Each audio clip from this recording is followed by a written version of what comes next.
What up, though? You already know what this is. Respect the worst if you don't respect the best. Top tier podcast. I am Ledge.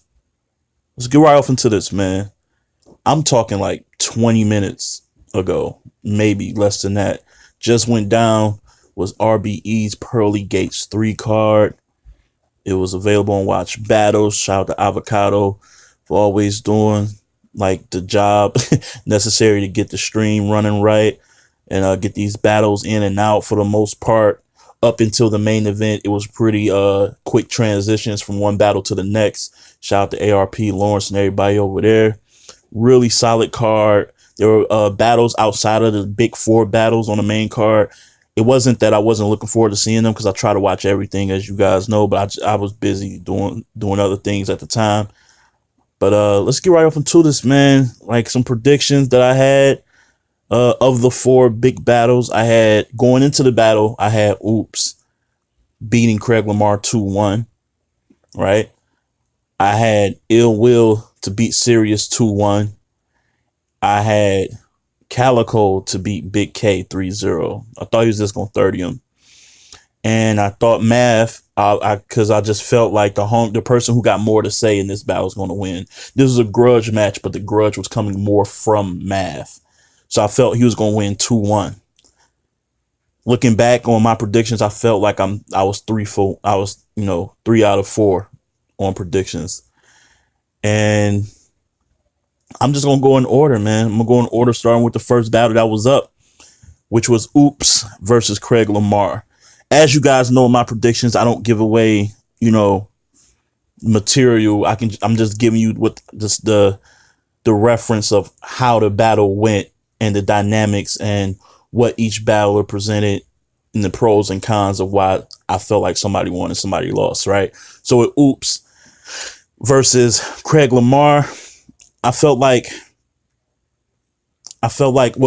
Craig Lamar went first, and I felt like he set a nice tone early, but I also can sense that he was a little bit nervous. This is a big card to be on for him. Oops kind of been there and done that. He was kind of been one of the pillars for RBE for quite some time, but he's been out, outside looking in, doing things that really matter as far as the community and his political affairs in the community and helping out not just black people, but minorities in general, it feels like. And so he's just making a return, and Craig Lamar was like being Craig Lamar, a little silly, a little witty. He always got a really dope, like, rapping voice, can carry his he can carry his material very well, even when it's not really that fire as far as from a writing standpoint. But his round was solid, but it was beatable. Oops came out. He set a tone. You knew the angle he was going to take. Well, he knew the angle that pretty much Craig Lamar was going to take about politics and all that. But it really wasn't that much of an angle. It was just he would reference it every now and then. But Oops took the initiative to address it early, get it out of there, flip some angles of material he felt would be used against him. It kind of counterpunch with it. And early he was already the more comfortable MC in that first round. He was getting through his material, transitions was better, and he had a few more lines that hit harder, not only to myself, but to the crowd that was there. I gave him the first round pretty clear 1-0. And let's just face it, not to drag this out, the last 2 rounds, Craig Lamar just wet the bed. He would say a fire line, but it was a lot of stumbling, a lot of like trying to freestyle his way out of dry spots or out of him not remembering his material. So he would try to freestyle out of it, but he just couldn't, because that's just not his thing. He's not a DNA or Eclipse who can manufacture a round off of pure freestyles and still somehow, make it sound like a legit round. That wasn't his bag. He pretty much jerseyed out of the last 2 rounds, and Oops took advantage in the second round, pretty much like the first. But the third round is when he really left Earth to me. Like, he had this long scheme of TV shows, which has been done before, but he did it in a way of addressing the community and the problems and the issues he was dealing with. He was bringing up depression and anxiety, and just mental health. And he tied it all in within this scheme of TV shows. And I felt like I can go back. I'm trying to make sure But I feel like it was all black TV shows, of course, because he ended it with a white TV show. I won't, like I said, I won't give away line, but he ended it with like a white TV show as showing the difference in just the thought process and all that. And it was just so fire. Like even Craig Lamar himself had to applaud what he was doing. And like I said, Oops in that third round was just in rare form, man. He was taking his time. He was making sure he didn't slip up because he knew he had this battle won pretty much from the middle of the second round on. He knew he had this battle in the bag. And Oops just ascended and floated on him, man. So I gave him a clear 3-0, a body bag. You know, I can't just be like no body all the time. So it was a clear body bag to me. Because, like I said, it was Craig Lamar was spotty, and then upon his spottiness, he started like choking and forgetting his rounds. He got bagged, man. It was a bad night for him. I think the thing is with him is because he didn't really start choking and stumbling. Actually, until when I look back at it, he didn't start doing that until like people start getting hyped for his rounds. Like he said something dope, and he started laughing. Cause he said some line that was kind of dated, or you had to be old enough to get it, and he was like, "Y'all not like y'all too young for that. Y'all too young to remember that." And the crowd responded and was like, "Yeah," started cheering, and he started laughing. He started getting comfortable, but that was his problem. When he got comfortable and started going off script, when he got off script is when he started slipping up. Like you got like he's a person who can't joke around, you know, while he's still trying to remember. Like he's not built like that. He needs 100% focus. So when he stopped focusing and started like playing to the crowd, pandering to the crowd, he lost track of where he was, and he never recovered after that. I thought that was kind of weird. Somebody look back at that battle and tell me, is that where he started slipping up? Because I felt like he said a line, the people reacted. He said, "Y'all not old enough to remember that." The crowd like applauded and started laughing with him. He started laughing, and then that was the moment he just couldn't recover. His material was died after that. So somebody correct me if I'm wrong, but I think that was the point. And I think it was in the middle of the second round. So, yeah, props to Oops. Can't wait to see him again. But more importantly, look more forward to what he's doing in the communities and on that side of things. Moving right along, the next battle after that was Serious Jones versus Ill Will, man. To me, as far as a back and forth exchange, it was pretty much battle of the night to me. Really dope. Really, really dope. From what I remember of the first, I believe it was introductions. He introduced Ill Will, and Ill Will says his whole thing, Yaktown, da da da. It's 10. Somebody tell me if I'm wrong, because I felt like, I don't know if it was a glitch and it just went straight to Serious Jones rapping, or it feels like when Serious Jones was supposed to introduce himself, he just started rapping. But if he did, that was dope as hell. But he started rapping, and a lot of people like his first round a little more than I did. I thought that in the first round, he was cooking to a degree, but he had a few stumbles. And I think a lot of people were enamored with, like, I would say the first 8 to 10 lines of just wordplay, but the punches weren't landing. I don't think the punches started landing until he said like this paid in full reference about Ill Will, you know, going back to the cleaners like Ace or some shit like that. And he made like a reference to Flint and Michigan, and he tied it all in real beautifully. And he tied it in beautifully, and it was really dope. And then he also said like a Villanova Wildcats line, been heard before, was been done before, but not in this manner. And it was just really dope. I think he started cooking in the latter part of the round, but people made it seem like it was a strong first from him. I thought it was just all right until the middle, and he started progressively getting better. It was a dope round. I think what happened is when he came out, when he just like, instead of introducing himself, he came out rapping. I know he was trying to set a tone, but I think he went about it the wrong way. I think he like went extremely too fast. Like Sirius is a much better pacer. He's much better when he's calm, cool, and collected than overly aggressive and just like a fast rhythm. Like when he started to slow down is when he started to like become the Sirius that like many of us really like about his style and the way he rhymes.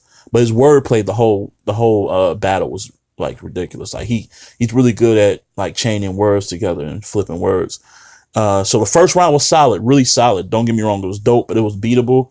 And I felt Ill Will beat that round. He came out, his pace, it was like he was much more comfortable in the outset. He progressively got better. He used a couple angles. He was showing that he can be just as versatile as Sirius is, because that's what Sirius is noted for. He's a legend for being witty, funny. Can be, like his name, Sirius. He can, hit you with angles or whatnot. He can freestyle. Will hit him with that, with the freestyles, with a little bit of a rebuttal. He also hit him with just some grown man bars a little bit here and there. But for the most part, it was like jokey jokes. He did, of course, he gonna reference the math angles and stuff like that. I think if you want to give Sirius that based on Ill Will kind of referencing math a lot during the battle, I can understand it was getting repetitive, but he was attacking it in different ways, which kind of kept it fresh. So it didn't bother me as much, right? So I gave him that first round. Just I felt he was more well-rounded and he was comfortable from the outset, where it felt like Sirius took his time to get established. Second round was probably my favorite round in the whole battle from both. Sirius was wigging. He got a little more aggressive, not overly aggressive, but like just that right amount to let his bars land. And the wordplay was still there, but now he was punching a little bit more heavier, a little bit more above his weight. He was getting into real like grown man facts. He was talking about, his spot as a legend. He was talking about the differences in just style and class, about the things Ill Will would talk about as a battler and things that he's on, like the difference in, money as far as from an economic standpoint, where he started at and where he's at now. It was just really good, man. Like really dope writing, exceptional delivery. Like the crowd was feeling him. He knew how to control the crowd. Like when he say hold on and let me rap, the crowd was complete silent. He would get his shit off. I thought it was dope, man. I thought it was a dope second round from Sirius. Ill Will comes with a nice rebuttal that was kind of slick. So if you peep that second round, peep the rebuttal, it was kind of slick. It didn't get as much acknowledgement as I thought it would have, but it was slick to me. I like that rebuttal. Also, more angles. He started to get a little more disrespectful.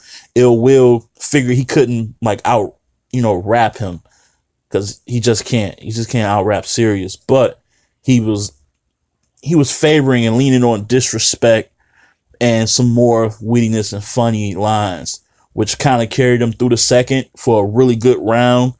But I just don't think it was enough to beat what Sirius, like he was OD wigging in that second.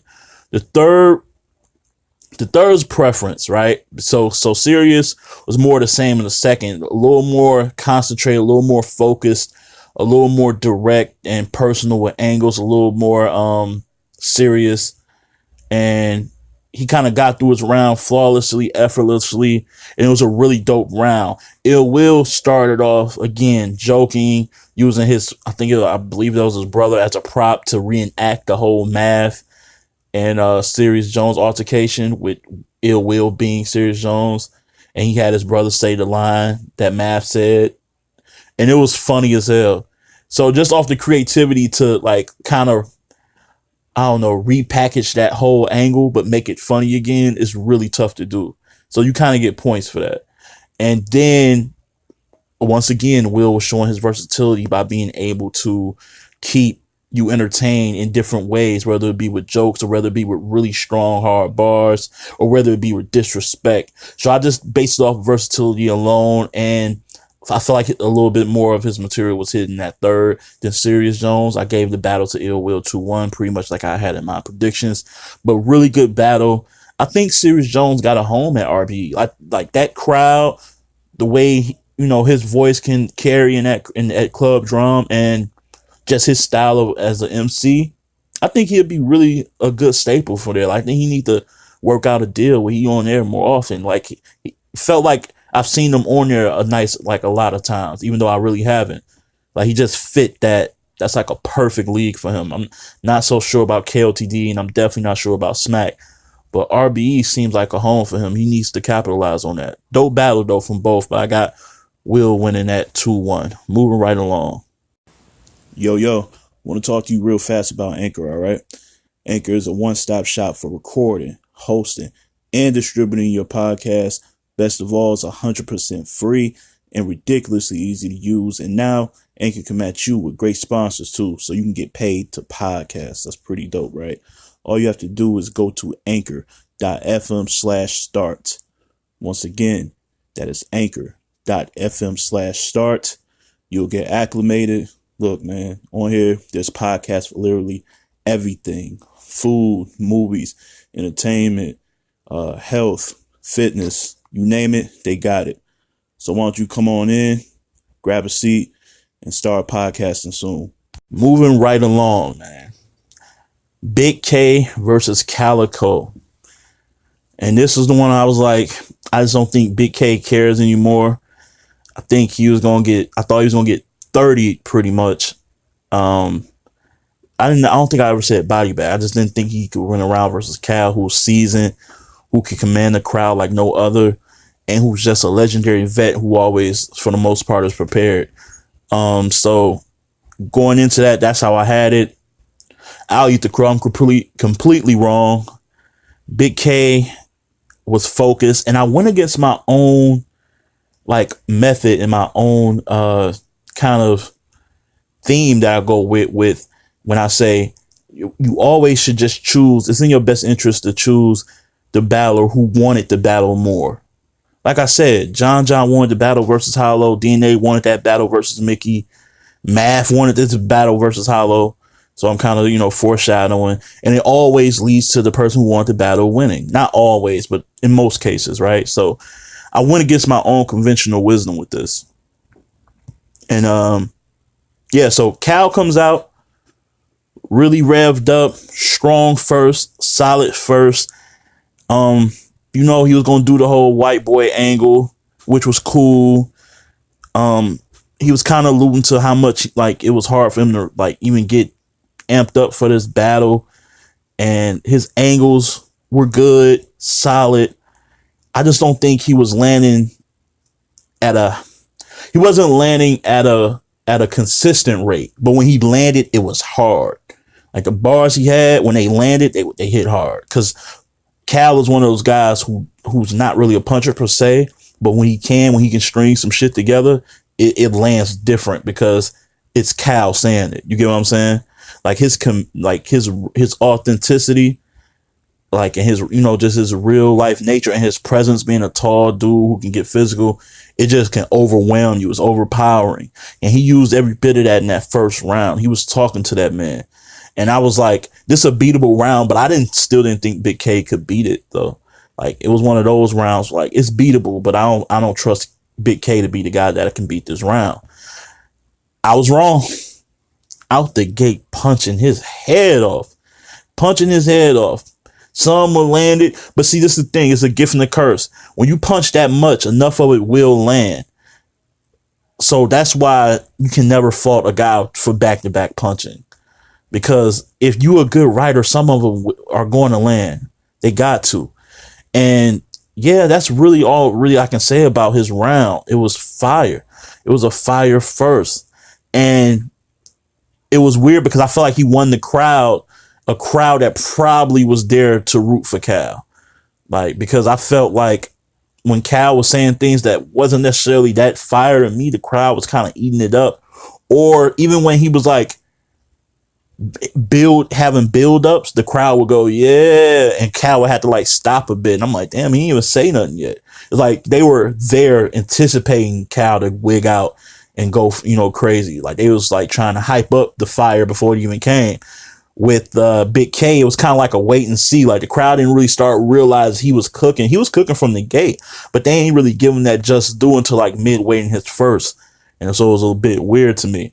But he was firing that whole first to me. And so I gave him that round with an edge.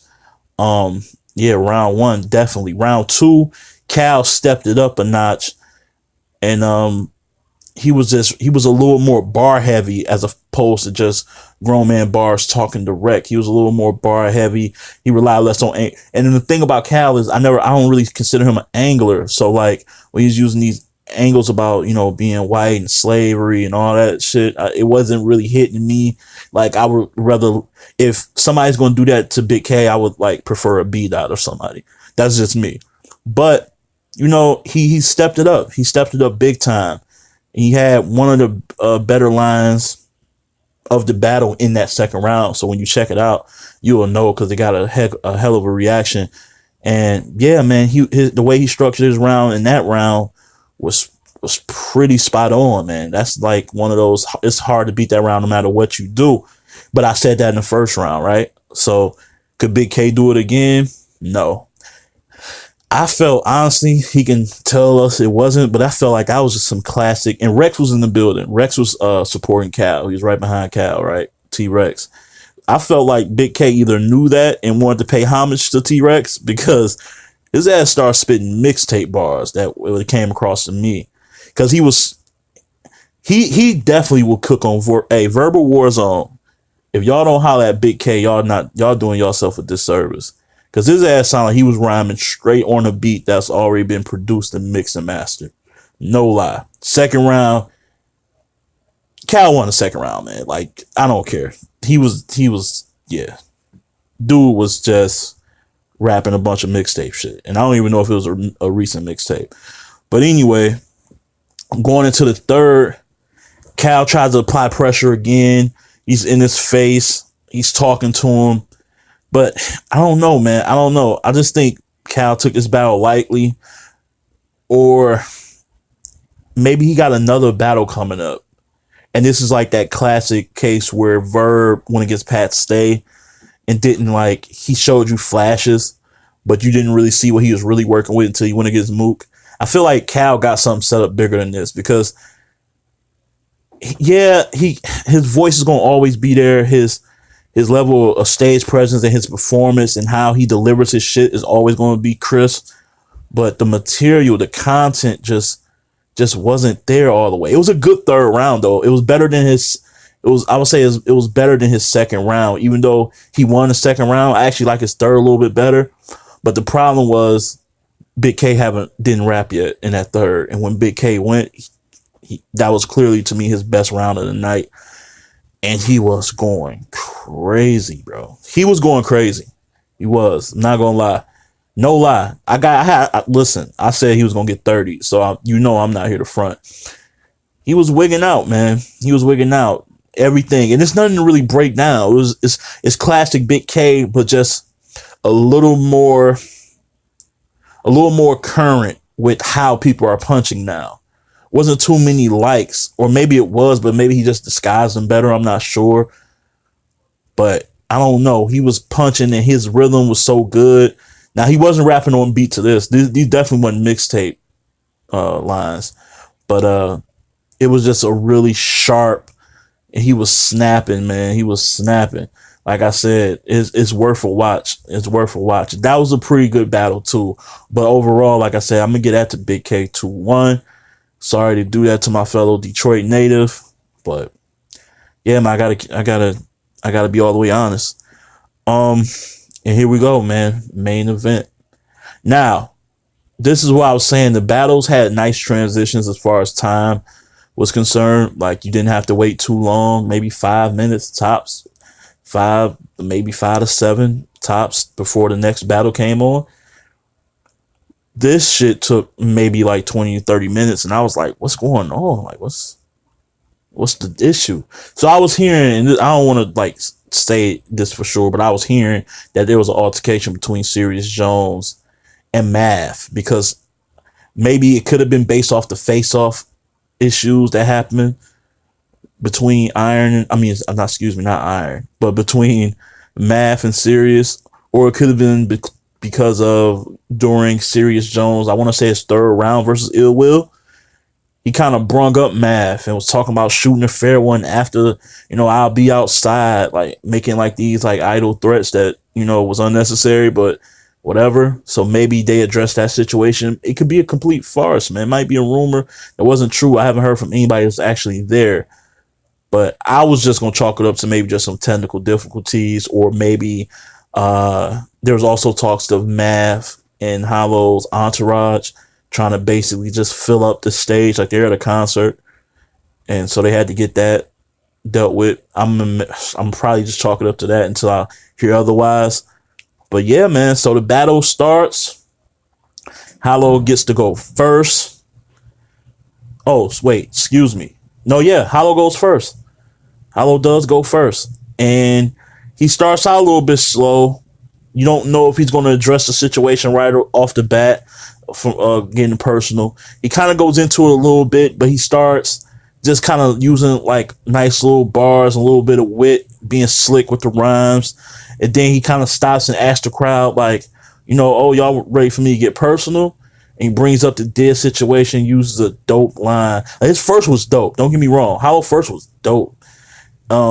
He showed you the Hollow that you wanted to see against John. Like a little more bite to his lines, a little more structure to what he's saying.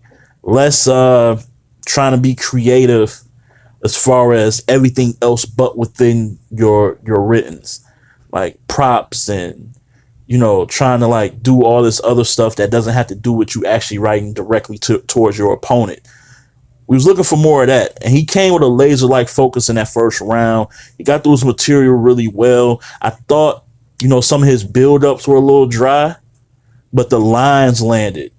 It was kind of reverse of somebody who I was talking about in the battle in that same card, where I felt like their build-ups was nice. It was Sirius Jones in the first round against Ill Will. It's kind of like how I felt the reverse of him, because it was Sirius. I was saying his first rounds were good, like his build-ups were nice, but the punches weren't landing. Well, with Hollow, his build-ups weren't that crazy, but his punches was kind of landing, and I thought that was dope that he was able to finish it out. And it was like a really, he set the bar for what the battle should be going into, right? Mav goes, and Mav just dumbs out. He goes right at the angle about the disaster situation, questions his loyalty. Oh man, he was going crazy. Only thing I didn't like about his first round was his homeboy with the white hat. He was ODing like I don't know if maybe he's never been on a stage before. I could be totally wrong. Maybe he's a fellow battle rapper. I don't know, but he was doing a little bit much. Just hold the water and take it easy. Even Mav had to tell him to chill a little bit. But anyway, Mav just comes with this really dope Hollow flips. He was flipping away. He was calling them splish splash, which was a little redundant, a little repetitive. It was funny the first few times, but after a while, you kind of got over it. But yeah, man, he's just really attacked the angle really well. I thought the way he was chaining his punches together, he was using, because when he came out, he started off slow with this Rocky scheme. And Rocky is one of those favorite movies that battle rappers love to use to reference anything towards. But he did it in a nice way where I didn't feel like I felt like I've heard it, but I don't feel like I've heard a great deal of people saying it, right? So that's how he started off. Then he started cooking with different angles and approaches to attack the whole disaster situation, his loyalty overall. And so he was just wigging, man. Like, I don't know, you guys just got to see it. He was going crazy. I got Mav easily taking the first. Second round is on Hollow. Hollow hits him with a few rebuttals that hit to me, but the crowd didn't like make it seem like it hit, but it hit to me. It really did. He started, this was probably his, I would say this was his least best round to me, his least best. This was his worst round to me. Because after the rebuttals, he was a little bit choppy. It kind of felt like for a minute there, because Hollow doesn't choke, but it felt like he didn't know exactly where he could pick up from, because he would say a bar and the crowd was kind of pretty much silent. And that's like kind of the worst thing for a battle rapper. Like, you don't get no reaction, not a boo, not a cheer. You just get nothing. And it messes with your mind. Like, should I run that back or should I just keep going? And sometimes he would have like these weird pauses and he'd like start it back up, or he'll like stop and tell people hold it down when nobody's really saying anything, or Like him and Math have a little exchange of words. He was just all over the place. And this is like the first time I've seen him feeling bothered and frustrated because he said something that didn't hit with the fans, and he was like, "Oh, y'all gotta catch up. Y'all gotta like that's not Hollow. That's very much unlike him." I couldn't believe he did that. And I'm like, oh, he's feeling the effects because that first round, Matt put his foot in his ass, man, to let him know he was here. You know, this battle very much reminded me of Mook and Verb. Like, you know, Mook and Hollow come into RBE with so much aura and prestige, you would think that the crowd would just be in awe over them, kind of, because they don't get those type of big names at RBE all the time. But they truly don't give a fuck who you are. Like, they actually like strip you of that power of who you are. And I felt like what Verb did in that first round and put blood in Mook's mouth for the first time in a while, it's pretty much what Math did to Hollow. Not saying Hollow hasn't been tested. Hell, I got him losing to John. But I'm just saying he let him know, like, you're not about to come here and little boy me, because that's kind of what Hollow was trying to do in that first round, alluding to, like, you know, like me being the elder statesman, and if it wasn't for me and you living in my shadow and you're like you're far from grace and all that, talking about how much he was on a decline. The second round he was trying to like rehash all of that, but it just wasn't connecting, and he was feeling the effects of that shit. And he ended his round, I felt like he ended it short, or maybe he just ended it with so much lack of enthusiasm that it came across like it was a short round. I don't know, but it was a bad round from Hollow to me. Just overall a bad round. And yo, man, more of the same from Math. He was cooking this nigga, bro. He was cooking him. Follow me on Twitter at PodTier, because I did give away a few lines here and there.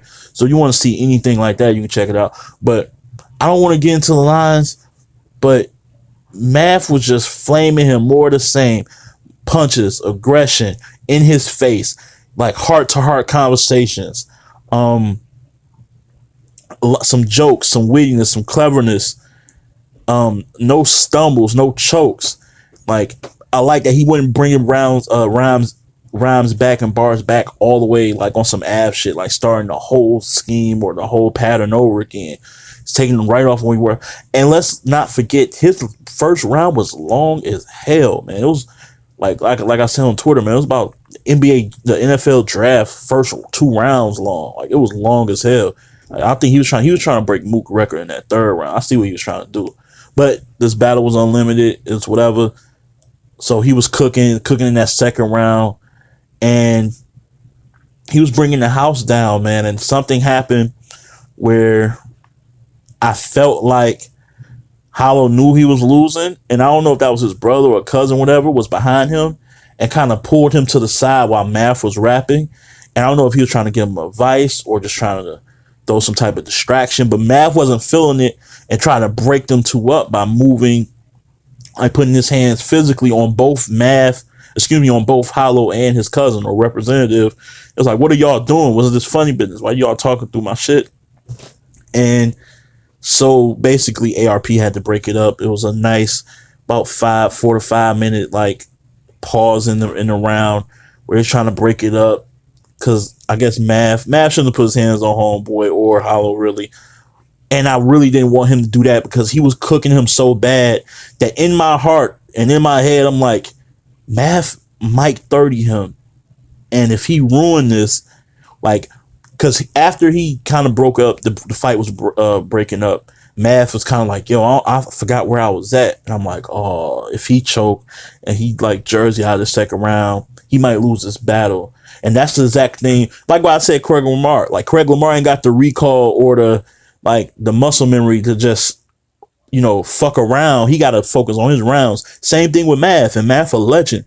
Math, you don't have the luxury. You don't have the luxury to, you know, try to pick a fight, then calm everybody down, and then go off from the top. Like, you might lose your whole memory of where you started at, and you might just Jersey out. But luckily for him, it was such a long pause that he kind of just went back to his round and kept cooking him. Like, it was just as worse before he got stopped. Like, he was going in on Hollow, and the Hollow flips. Shout out to Visuel.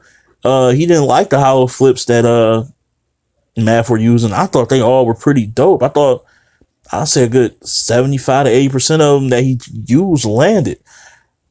Yeah, he was cooking them, man. He was cooking them, and after that round, I already had him winning the battle. He was already up 2-0. The point of the third was just see, could he body him? Could he 30 him? And it was hard. It was hard because Hollow came, and Hollow third was his best round by far. Hollow third was really fucking good, man. He matched Math Hoffa's intensity for the first time in that battle in that third. After that, before that, I didn't think it was there. I think it was just like how I predicted, like, he's there as it's me doing you the favor. That's how he kind of carried himself in the first and second round to me. But the third, he was much more in touch with the personals and more in touch with what we wanted to see, which was him attack and debunk all of these allegations that Math had against him and his loyalty and credibility, not as a battler, but as a person. And I thought that round was beautiful. Beautiful by him. Started to die out a little bit towards the end, but, you know, it's a body of work thing. I thought overall his third round was pretty dope. So I'm like, okay, 2-1 Math is still a great look, man. Still a great look. But Math said, fuck that, nigga. I came to get all the way busy. He spazzed out so hard on him, man. That third was different. It was different. He was talking about like how he could have came to him, about how, you know what I'm saying, you doing bad business behind the scenes, talking about, you know, bringing up his sister. He kind of brought her up a lot in the second round too. That was his angle, which is a funny angle, but he brought up his sister. He brought up, you know, being with NYB and then switching ship, about comparing Mook to Jordan and him and Hollow to LeBron, and saying, yeah, he's LeBron, like basically reference saying, but if you're on his team, he has no problem trading you. Oh, he was talking filthy, man. And then pulled the classic Lux move by talking about, you know, how Hollow always brags about LOM and hidden label, and now he switched over to this hidden label brand. So Math brings out the two original owners of LOM and tells the story of how this nigga Hollow was robbing basically them blind by spending all of their money and basically putting them in the red financially, and then talking about how he's going to gradually pay him back. And he played the game Swear to God with Hollow, and Hollow never responded. He dropped the papers right in front of him, and Hollow kept his head down the whole time. I don't know if it was real, but just like the Lux angle against Clips, it looked and felt real. It looked, he won the crowd over with it, and it was just really demoralizing. And the whole thing was just, it was just a bad look for Hollow. And then Math reveals that now he's partners with Hollow for the clothing line, and talking about how now he, you know, make sure he get that money cleared. Like, it was bad. He was doing them dirty 30 Math. I never thought I'd say that shit. I never thought I'd see Math 30 or Hollow to Don. I never thought I'd see Hollow get 30, because Hollow's one of those guys that just that's impossible. Like that's like, I don't know, man. I can't even compare it to anything. This is like sweeping a really good player in the finals or something, like in like a really good team in the finals or something. Like, that's crazy. I never thought I'd see that, but he got beat bad every round to me. I think the closest round, probably the first, maybe, I guess. Because even though Hollow third was his best round, like, Math took off even further than that. So it's like, it don't even break even to me. This is crazy. I couldn't believe this shit. I'm not gassing it. The crowd was chanting 3-0 early in the third, and he didn't even get in his bag yet. So I'm just being completely unbiased. I fuck with Hollow. If you listen to the Battle Rap Roundup, I got him like as the top 5 best of all time. If I had to choose a 5, yo, he got a chink in the armor in this battle, bro. He got to take this L. I don't want to hear no excuses, nothing. You got to take this fucking L. Shout out to Miss Cream, MIZZCREME on Twitter. She's an avid battle rap viewer, and you know, she said something along the lines of, because I don't have it with me. She said something about like these top tiers of legends, like, you know, they basically, you know, they're not looking the same anymore. They're looking mortal, right? And I agree with her. It's a tribute to me. I was saying to her, it's about, yeah, these leagues aren't coddling and aren't protecting these quote unquote top tiers of heavyweights anymore to like keep one of your main guys on a card and in a venue all the time where they're the fan favorites, where they got a fan base and established crew, and everything is going to be in their favor every time they battle, no matter who they battle. I.e. Tay-Rock, you know, those years he was dominant at URL, at those same 2 or 3 venues, those same pay-per-views. He started traveling, going to Houston, going to California.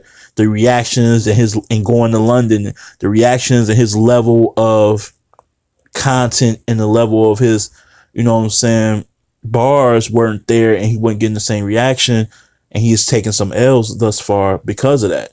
You're going to get exposed. That's why I shout out guys. And this is, and I don't really want to attribute that to Hollow, because Hollow travels a lot. So it's not really a tribute to him, but it's more just speaking in broad terms. Like, same thing happened with Verb. Like, you know, he takes his hits, but he keeps on going because he's been battling, traveling since he really started. Like, that's why you got to give him one of the crowns now, like, because he's been doing this. Like, a lot of these, like, this would be Luck's first time in however long traveling. Like, he's been doing this. A lot of your favorite guys don't do this, so you're going to get exposed. And RBE is seeming like it's the perfect place, because Mook, he was good, but they didn't gas him. They gave him credit when his bars landed. They gave him flack when his shit was coming off bad. Same thing with Hollow, man. He had a couple of dry spots in that second. A nasty second, really, with a lot of dry spots that didn't land, and he couldn't handle it. Like, I never heard him like, come on, y'all got to catch up, or y'all. I've never heard him complain like that. He complained, and he kept going to ARP, complaining about, you know, all type of things that wasn't really battle rap related on the stage. Like, it's crazy, man. Damn, Hollow got 30 by Math Hoffa. What? I predicted Math 2-1. 3-0. That's sick. Yeah, I gotta get some sleep. This is crazy. Overall, solid card. ARP, Lawrence, bravo, fellas. Put together a solid card. Looking forward to the next card. We're getting to that sometime in the future. I've been talking long enough about this. And as always, keep it battle rap. Love.